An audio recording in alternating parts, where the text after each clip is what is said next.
pode se assentar. Vamos aplaudir a Jesus mais uma vez, porque Ele é maravilhoso. Queridos, sentado mesmo, pegue a sua Bíblia e abra ela no Evangelho de Mateus. Evangelho de Mateus. Muito obrigado, meu irmão Mateus, por estar aqui hoje me apoiando. Trabalhou o dia todo, veio aqui me apoiar. Deus abençoe grandiosamente, em nome de Jesus. Que o Senhor te prospere muito e que o Senhor te faça grande para a glória dele nesta terra, em nome de Jesus. Oro por você todo dia, para Deus te guardar, te proteger. Hoje eu orei por você, para Deus tomar a direção do carro, e por onde você for, a mão de Deus venha te guardar e te proteger em nome de Jesus. Quem tem orado pela sua família aqui, levante as mãos. Quem tem orado? Queridos, abaixo de Deus, nada é mais importante do que a sua família, amém? Ore pela sua família, clame, chore pela sua família. Se você tem a oportunidade e o tempo de orar, ore pelos seus parentes. Senhor, guarda, protege, livra, blinda, abençoa, prospera. Ore pelos seus familiares, amém? Eu oro pela minha família, eu oro por vocês. Hoje eu orei por cada um que está aqui, cada irmão da igreja, cada obreiro. Eu oro pedindo para Deus abençoar, guardar, proteger, porque eu sei que tem pessoas que oram por mim, eu sei que tem pessoas que clamam pela minha vida, e eu clamo pela vida de vocês, amém, queridos? Livro de Mateus, capítulo de número 5 e versículo de número 1. Quem aqui não é batizado ainda? Levante as mãos. Pastor, a minha querida irmã lá atrás. Mais alguém não é batizado? A minha irmã. Mais alguém? Queridos, a Bíblia diz que aquele que crer e for batizado será salvo. O que não crer será condenado. Então o batismo, ele é muito importante, amém? Diz assim a palavra de Deus: Jesus, vendo a multidão, subiu a um monte, e assentando-se, aproximaram-se dele os discípulos, e abrindo a boca, ensinava dizendo: bem-aventurado os pobres de espírito, porque deles é o reino dos céus. Bem-aventurado os que choram, porque eles serão consolados. Bem-aventurado os mansos, porque eles herdarão a terra. Bem-aventurados os que têm fome e sede de justiça, porque eles serão fartos. Bem-aventurados os misericordiosos, porque eles alcançarão misericórdia.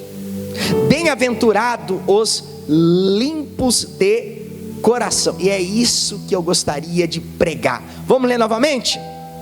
Bem-aventurado o que, meus irmãos? Mais uma vez, os limpos de quê? De coração. Olha o que diz a continuidade: porque eles verão a quem? A quem? A Deus. Somente até aí. Levante a sua mão, a sua Bíblia, e diga comigo: Senhor Jesus, fale comigo pela tua palavra. Diga: eu preciso, eu necessito ouvir a tua voz. Diga: fala, Senhor, porque o teu servo ouve, em nome de Jesus. Queridos irmãos, essa foi a maior, não teve outra. Essa foi a maior de todas as pregações, porque foi pregada por Jesus. O mundo já teve grandes pregadores, homens que eu não sou digno nem de desatar as sandálias, homens de Deus, homens que quando pregavam, multidões se convertiam. Na Bíblia, Saulo ou Paulo foi um grande pregador cheio do poder do Espírito Santo. O apóstolo Pedro também foi um grande pregador. A Bíblia diz que em uma das pregações de Pedro, mais de 3.000 almas se converteram. Grandes pregadores. Teve um homem chamado Santo Agostinho, foi um grande pregador, um grande ministro da palavra do Senhor. Santo é separado, não que ele fosse uma pessoa sem pecado, ele era uma pessoa separada para o Senhor. O apóstolo João, enfim, muitos e muitos homens de Deus foram usados com muito poder nas mãos de Deus através do Espírito Santo. Teve muitos que, se eu ficar citando aqui, vai até amanhã de manhã, e eu vou me limitar apenas a alguns. Teve um homem na Inglaterra chamado Charles Spurgeon, um grande pregador, em uma época que não tinha microfone, não tinha caixa de som. Todos os domingos pela manhã ele pregava para uma multidão de 9.000 pessoas. Você tem ideia do que é isso?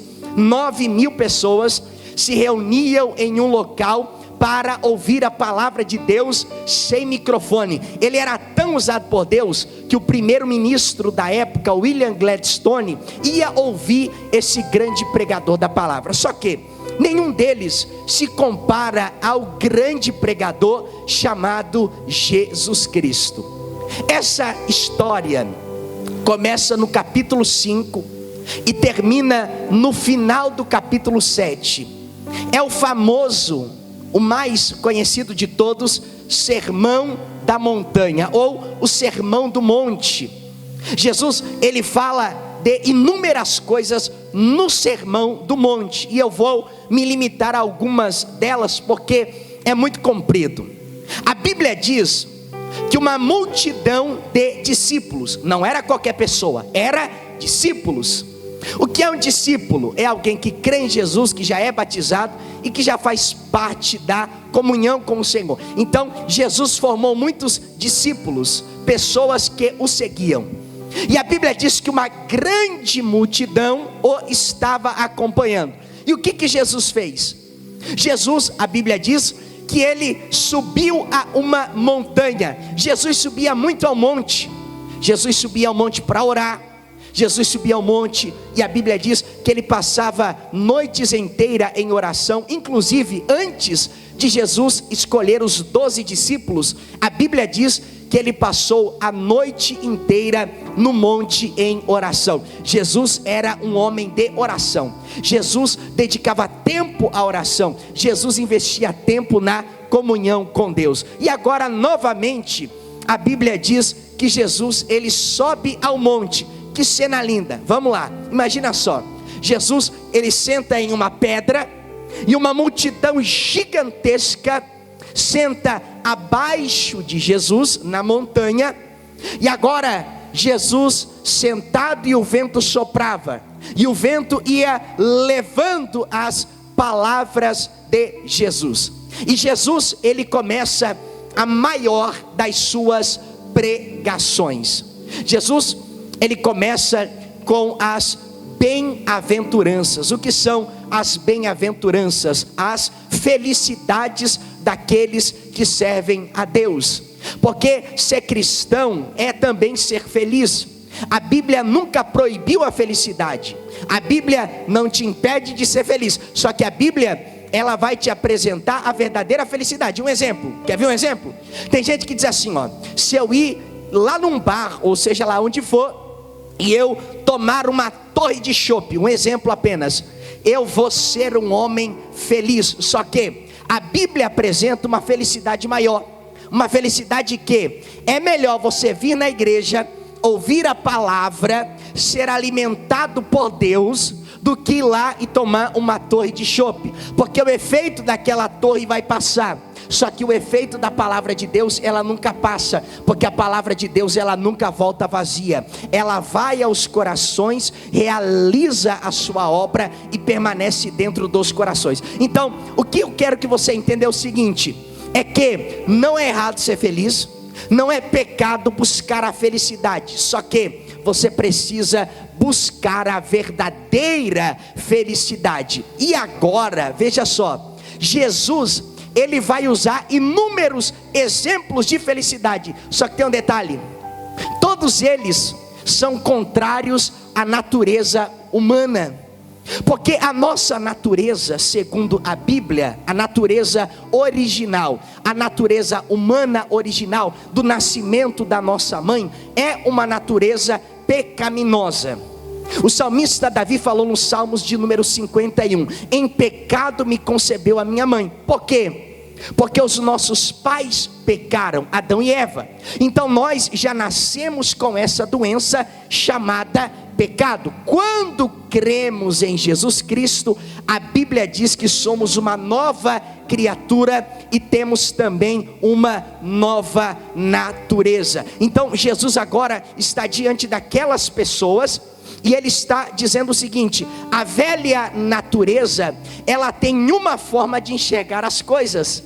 A nova natureza, ela enxerga pela ótica espiritual. A Bíblia diz assim, aquele que é natural não entende das coisas do Espírito, porque são discernidas de forma espirituais. Então essa pregação era para o tipo de pessoa que era uma nova criatura em Cristo Jesus. E ela começa dessa forma. Jesus diz assim, bem-aventurado os pobres de espírito, porque deles é o reino dos céus.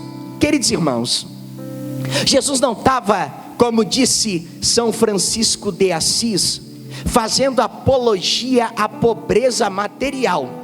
Você sabia que na Igreja Católica existe uma ordem chamada a Ordem dos Franciscanos? Inclusive, o antigo Papa, ele era da Ordem dos Franciscanos. Ele até adotou o nome de Francisco. Quem lembra? Faleceu, se eu não me engano, esse ano, ano passado, não me lembro. Pois então, ele era da Ordem dos Franciscanos. No século XIII, um homem chamado Francisco de Assis, ele leu essa palavra e interpretou da forma errada. Porque Jesus diz assim, feliz os pobres de espírito, porque deles é o reino dos céus. O que ele interpretou? Que a felicidade repousava na pobreza material, e que a pobreza material nos deixava mais espirituais e mais perto de Deus. Só que não é essa pobreza que a Bíblia está se referindo. A pobreza que Jesus se refere é o quebrantamento de espírito. Bem-aventurado os pobres de espírito, aqueles que não depositam a confiança em si mesmo, mas depositam a confiança em Deus. Aqueles que não confiam na força do seu braço para serem salvos, mas confiam em Jesus Cristo como o único e verdadeiro caminho para a salvação. E Jesus, ele continua dizendo, olha só, bem-aventurado os que choram, ou seja, felizes os que choram. Vamos lá. Pela natureza humana, pela ótica humana, é melhor sorrir ou chorar? Seja sincero, qual é melhor? Sorrir? É bom sorrir, é bom se alegrar, sim ou não? Eu gosto de sorrir. Eu não me lembro com quem eu estava esses dias, e nós sorrimos porque faz bem. O corpo humano, a mente humana precisa sorrir. Volta e meia eu estou com o meu irmão, com a minha mãe, com a minha esposa, e a gente fala algo engraçado e todo mundo sorri, que é bom, é legal, faz parte. Talvez vocês conhecem só o pastor Johnny aqui do altar, de terno, pregando e tal, mas eu também sou um ser humano e eu gosto de sorrir. É bom sorrir. Só que Jesus não estava dizendo que é errado sorrir, que é errado se alegrar, não. Jesus, ele diz assim, bem-aventurado os que choram. Novamente, esse choro é espiritual. Não é o choro de ter feito algo errado e ter sofrido a consequência. É o choro do quebrantamento aos pés do Senhor. É por isso que os homens da época de Jesus não entendiam, porque para eles melhor era sorrir, para eles melhor era se alegrar. E Jesus não falou que é errado se alegrar. Jesus está falando que quando choramos aos seus pés, isso produz a verdadeira alegria de alma. Irmão, às vezes eu estou ouvindo uma pregação, eu estou ouvindo uma palavra, às vezes eu estou ouvindo um louvor. Esses dias eu estava ali na casa da minha mãe, e de repente veio um louvor, e eu parei para ver a história, já contei isso aqui na igreja, de um homem que era vendedor de escravos. e vendia os escravos e não cria em Deus, e um dia ele mesmo foi vendido como escravo, teve um encontro com Jesus, se converteu, e ele escreveu um hino chamado Maravilhosa Graça que me salvou, um grande pecador. E quando eu ouvi essa história, só deu tempo de colocar o telefone do lado, botar uma almofada no chão, e ali eu botei o meu joelho, botei a minha cabeça no pó, e não saía palavra, só descia lágrimas. Só que quanto mais descia lágrima, mais feliz ficava o meu coração, porque é a lágrima derramada aos pés de Jesus. E essa lágrima não é lágrima de tristeza, essa lágrima não é lágrima de dor, essa lágrima não é lágrima de angústia, essa lágrima é lágrima de um coração quebrantado, de um coração grato, de um coração que foi alcançado pela graça do Espírito Santo, um coração que foi cheio do Espírito Santo. Quando o Espírito Santo te enche, ele te quebranta, ele te transforma de dentro para fora. Então, irmão, se você tem vontade de chorar, chore na presença de Deus, se derrame na presença de Deus, se quebrante na presença de Deus. Chorar na presença de Deus é bom, é o que Jesus está dizendo. Bem-aventurado ou feliz. Alguém já teve essa experiência de chorar? Levante as suas mãos. Chorar, sabe, derramar as lágrimas na presença do Senhor. Volta e meia eu estou ouvindo já uma palavra, e aquela palavra vem como uma flecha, e quando ela entra no coração, a lágrima ela desce na face. Só que essa lágrima, eu particularmente, eu acho isso hilário.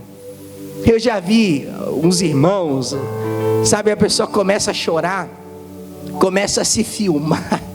Eu particularmente acho isso, hilário, porque a pessoa está ali chorando e começa a se filmar, é algo meio que, contrário. Eu particularmente, quando eu choro na presença de Deus, eu só quero que Deus veja, só eu e Deus. E eu, quando vou chorar na presença de Deus, eu até faço questão de estar sozinho, estar em um canto reservado, porque ali é o momento de eu receber a verdadeira alegria. A Bíblia chama isso de gozo do Espírito Santo, o prazer do Espírito Santo, de se derramar, sabe, de chorar. E quando isso acontece comigo, eu me sinto tocado pelo Espírito Santo e também renovado pelo Espírito Santo, porque um dos meios de eu poder te abençoar é se primeiro o Senhor me abençoar. E quando eu prego a palavra, é porque primeiro essa palavra já foi pregada para o meu coração, já foi tocada no meu coração. Hoje, quando eu orava de manhã e eu meditava nesses versículos, o Espírito Santo enchia a minha alma, enchia o meu coração. Eu fui fazer visitas hoje, eu fui orar, mas o tempo todo essa palavra na minha mente: bem-aventurados pobres de espírito, porque deles é o reino dos céus. Bem-aventurados que choram, porque eles serão consolados. Talvez nessa terra você chora, sim, chora na presença de Deus, às vezes chora diante de uma humilhação, chora diante de uma traição, chora diante de uma calúnia, mas eu tenho uma notícia para te dar: se você permanecer firme com Jesus, tenha certeza de uma coisa: você será consolado, porque Jesus oferece consolo, o consolo que ninguém mais pode oferecer, o consolo para a alma. Jesus é aquele que enxuga as tuas lágrimas quando ninguém sabe que você tinha chorado. Jesus estava do teu lado enxugando todas elas, quando ninguém viu você derramar lágrimas, quando ninguém soube que você estava chorando, Jesus enxugou as suas lágrimas. Aí Jesus, ele continua, ele diz assim, bem-aventurado os mansos, porque eles herdarão a terra. Nós somos irados por natureza, sim ou não? Somos irados por natureza. Eu mesmo sou uma pessoa irada por natureza, irado, sabe, humanamente falando, a velha criatura. Eu era uma pessoa muito briguenta, brigava demais, tanto que um dos motivos da minha conversão foi por uma briga gravíssima. A minha vida toda eu lutei, já fui campeão estadual, campeão Copa Floripa, tudo que você imagina, de judô, faltava 3 faixas para preta. Eu sempre fui muito briguento, brigava, porque a nossa natureza é uma natureza irada, uma natureza briguenta, revoltada. Quando Jesus me alcançou, ele arrancou tudo isso de mim. É óbvio que O apóstolo Paulo chegou a dizer: miserável homem que sou, quem me livrará do corpo desta morte? O bem que quero fazer não faço, o mal que não quero, este sim acabo cometendo. A velha natureza está sempre lutando, só que nós devemos vencê-la pelo poder do Espírito Santo. Jesus fala assim, bem-aventurado os mansos. Ser manso não é ser bobo. Ser manso é saber que a verdadeira justiça não é feita pelas minhas mãos, mas pelas mãos do Senhor. Está escrito na palavra de Deus: minha é a vingança e meu é o juízo. Quando eu coloco a minha mão, Deus tira dele. Quando você tira a tua mão, Deus coloca a dele. Nunca queira fazer justiça com as próprias mãos. Nunca queira. A Bíblia está dizendo: bem-aventurado os mansos. Teve um homem chamado Sun Tzu, ou Sun Tzu. Ele escreveu um livro, um livreto pequeno chamado A Arte da Guerra. Eu já li 2 vezes, se eu não me engano, aquele livro. E tem uma parte do livro que ele diz assim, ao general importa ter cuidado ao querer iniciar uma guerra, porque casas destruídas e soldados mortos nunca mais voltam à vida. Ao contrário, a raiva pode passar. O que ele estava querendo dizer é que a raiva, ela tem o seu pico, mas ela passa. Uma vida não volta. Uma destruição também não tem como ser reconstruída. Que apelo é esse? O apelo à prudência. Prudência no reagir a uma situação. Prudência, porque às vezes, irmãos, é instinto. Alguém te xinga no trânsito e você tem logo a vontade de xingar também. Alguém te ofende, você sente que um dever dentro de si de também xingar aquela pessoa. Se alguém te faz uma agressão, obviamente você tem vontade de agredir também. Eu também tenho, porque isso é natureza humana. Ou você acha que se alguém vir querer me dar um tapa, eu vou querer ficar de braço cruzado? A minha natureza humana, ela é uma natureza como todas as demais. É natureza humana. Só que temos que ter cuidado nas nossas reações, porque as vidas não voltam. Um exemplo: quantas brigas de trânsito, estou usando o trânsito como um exemplo, quantas brigas de trânsito terminaram em morte? Aí uma vida morreu, a outra foi presa, aí ficou 2 famílias desamparadas. Então a Bíblia está dizendo, Jesus está falando: bem-aventurado os mansos de espírito. Aí Jesus diz assim, porque eles herdarão a terra. Um cristão salvo, perdoado, lavado, remido pelo sangue do Cordeiro, ele é manso ele não é bobo, mas ele é manso de espírito, e há uma promessa de que tem uma terra prometida ali esperando. Amém, meus irmãos? Aí Jesus continua. Jesus fala assim, bem-aventurados que têm fome e sede de justiça, porque eles serão fartos. Eu nunca entendi o significado dessa palavra até um dia chuvoso, quando eu estava diante de um homem, estava aí o Mateus, não sei se o Mateus vai lembrar, e eu falei para o Mateus assim, falei para o Mateus, se a gente pegar aquele sprint, a gente vai fazer justiça com a nossa mão. Aí o irmão olhou para nós e falou assim, bem-aventurado os pacificadores. Aí ele continuou, aliás, bem-aventurados que têm fome e sede de justiça, porque serão fartos. E o rapaz olhou para mim e falou assim, irmã Maria, deixa que a justiça está nas mãos de Deus. A partir daquele momento, eu entreguei tudo nas mãos do Senhor.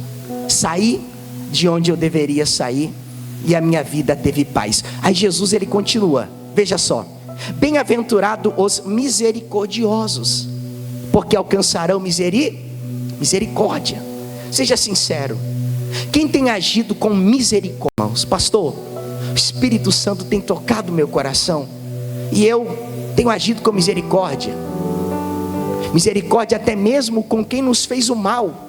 Irmão, tem pessoas que já denegriram a minha imagem, mas quando eu olho para a pessoa, eu abraço, eu oro, eu levo a palavra, e eu não tenho nada contra a pessoa, porque nós temos que agir com misericórdia. Jesus está falando: bem-aventurado os misericordiosos, porque alcançarão misericórdia.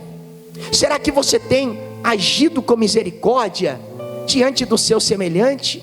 Às vezes, tudo que o seu próximo precisa é de um abraço, de uma oração.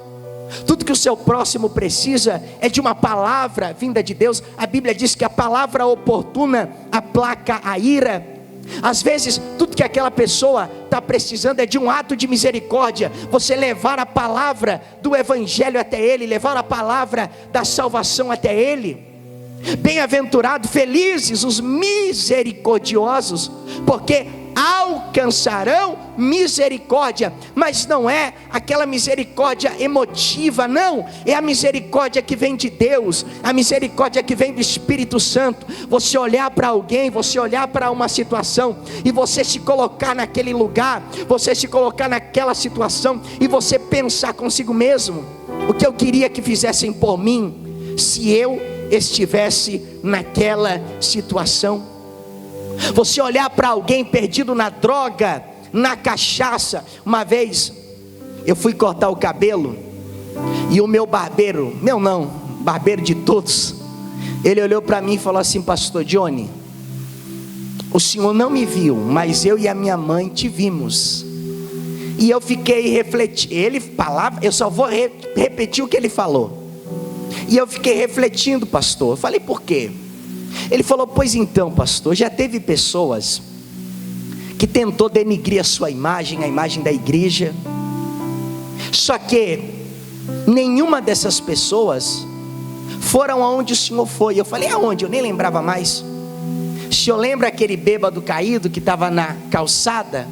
Eu falei: lembro. Ele assim: pois então, eu vi você lá, levando a palavra para ele, orando por ele e abraçando ele. Só que eu não fiz e não postei, porque não me importa receber aplausos. Eu fiz para Deus. Só que Deus é tão justo, que mesmo sem eu querer mostrar, Deus mostrou. E o rapaz olhou e falou assim: então a partir de hoje, todos aqueles que tentarem te denegrir, eu vou me colocar em defesa. Queridos irmãos, não tente se defender, não tente se justificar. Deixa Deus falar por você, deixa Deus te justificar. Haja com misericórdia, não faça as coisas para ser visto. Jesus fala assim: o que a sua mão direita faz, a sua mão esquerda não precisa fazer. Faça com misericórdia. Se tem alguém na sarjeta e Deus tocou teu coração de ir até lá, vá. Se tem alguém precisando e Deus tocou teu coração, estenda a mão. Se você vê a obra de Deus em necessidade e Deus já tocou teu coração, faça, porque a palavra de Deus está dizendo: bem-aventurados misericordiosos. Jesus está te chamando a uma vida de misericórdia. Só que ser misericordioso, novamente eu vou falar, não é ser bobo. Ser misericordioso é ser guiado pelo Espírito Santo, é ser conduzido pelo Espírito Santo. É a tua vida está no controle do Espírito Santo de Deus. E Jesus, ele fala agora, e aqui eu entro na minha pregação. Jesus diz assim: bem-aventurado os limpos de coração. Querido irmão, eu vou fazer uma reflexão aqui agora. Como está o teu coração? Seja sincero. Jesus falou: bem-aventurado os limpos de coração. A limpeza é o oposto da sujeira. A sujeira é o oposto da limpeza. É que nem sal e açúcar. Uma fonte não pode jorrar água doce e salgada. O nosso coração, pela Bíblia, é como uma casa, e essa casa é uma habitação do Espírito Santo. Aí eu pergunto para você: como está essa casa? Eu já entrei em casas que as pessoas tinham compulsão de juntar coisas, e era aquela baderna, comida estragada, sabe, eletrodoméstico, e era terrível. E você se sente mal. É um ambiente opressivo, é um ambiente que te sufoca, porque Deus, ele habita na limpeza. E eu encerro aqui a minha pregação, porque Jesus falou: bem-aventurado ou felizes os limpos de coração. Como está o teu coração? Como cristão, seja sincero. Será que o teu coração é um coração sujo? Sujo pela amargura, pelo ressentimento, sujo pela ira, sujo por não liberar perdão, sujo por ser rancoroso. A Bíblia diz que a boca fala o que o coração está cheio. Muitas pessoas revelam em palavras aquilo que está no seu coração. O que é o coração segundo a Bíblia? O que eu penso, o que eu tenho vontade e o que eu sinto. Então, o que você tem pensado? Quais têm sido as tuas vontades? E quais têm sido os teus sentimentos? Você tem pensado no que? Em vingança, ódio, querer pagar na mesma moeda, calúnia, difamação, mentira, fofoca, coisas ruins? O que tem pensado? O que tem passado pela tua mente? Quais têm sido os teus sentimentos? De raiva, de rancor? Será que o teu coração, ele não está sujo? Ou talvez, glória a Deus por isso, teu coração está limpo? Porque Jesus falou: felizes ou bem-aventurados os limpos de coração. Queridos irmãos, eu amo limpeza. A limpeza, ela faz bem, né, para o nosso estar. Quem gosta de estar numa casa limpa aqui, levante as mãos. Uma casa limpa é maravilhoso. Uma casa limpa traz até paz. Eu em casa, você não imagina, eu lavo louça, varro a casa, faço tudo com amor, porque eu gosto de limpeza, eu gosto, sabe, das coisas boas. Volta e meia minha esposa pede, outra hora ela tenta mandar, mas aí eu domino ela, diga glória a Deus. Mas a gente gosta de limpeza, é ou não é? Eu gosto, às vezes eu chego na minha mãe, eu vejo louça, eu vou lá e lavo, porque é bom um ambiente limpo. A única coisa que eu não estou limpando ultimamente é o carro, diga glória a Deus. Estou precisando, amém?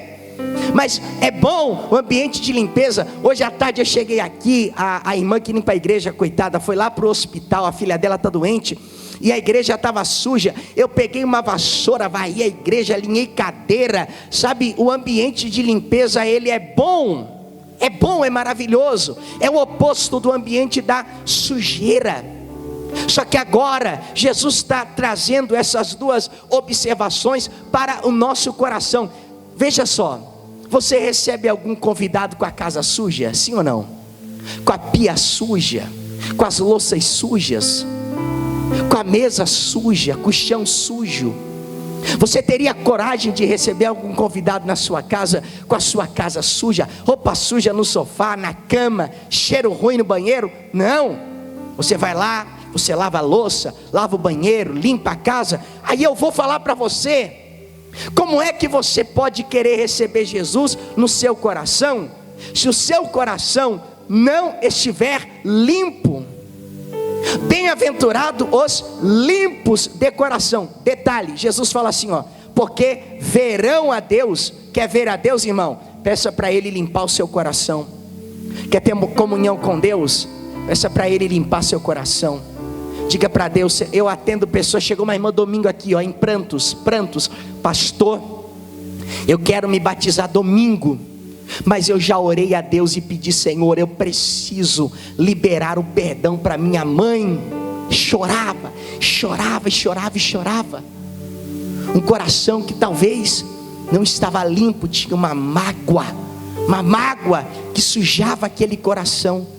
E quantas pessoas vivem isso? Não conseguem perdoar, não conseguem esquecer o passado. Por muitos anos eu ouvi da boca da minha mãe que ela tinha ódio do homem que assassinou a minha tia. A minha tia foi morta na minha frente. Ela chegou, eu fui até ela, e o homem matou ela. E ele, quando ele ia atirar em mim, a minha mãe me puxou pela touca e ele fugiu. Minha tia foi morta brutalmente. E a minha mãe sempre falou com ódio no coração. Eu odeio. Um dia, não tenho dúvida de que foi o Espírito Santo. O Espírito Santo levou ela ao quebrantamento e ela liberou o perdão. Liberar perdão não é aceitar, mas liberar o perdão é você saber que Deus é justo para julgar todas as causas. E a partir daquele momento, a alma dela teve paz. Não tenho dúvida de que ela lembra, sente falta e assim por diante. Só que enquanto ela viveu com aquela mágoa no coração, a vida dela foi oprimida. E quantas pessoas que vivem assim, vivem oprimidos, rancorosos, vivem com mágoa, não perdoam. Irmão, perdoe, libere o perdão, peça para Deus limpar o seu coração.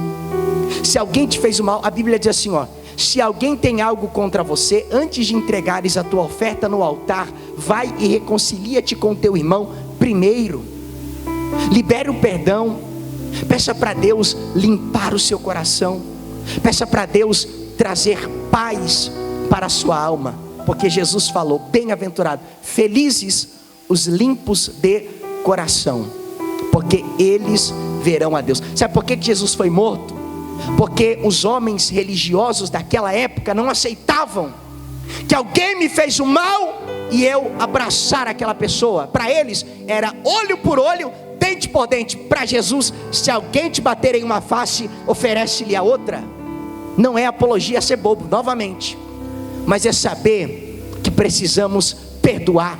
Por isso que crucificaram Jesus. Eu conheço um homem muçulmano e ele diz assim, eu creio em Jesus, creio que Jesus nasceu de uma virgem, creio que Jesus, ele vai voltar, mas nós não acreditamos que ele morreu e perdoou aqueles que o mataram. Não acreditamos, porque o evangelho é contrário. O evangelho vai na direção oposta. Então, irmão, fique de pé agora. Eu vou encerrar esse culto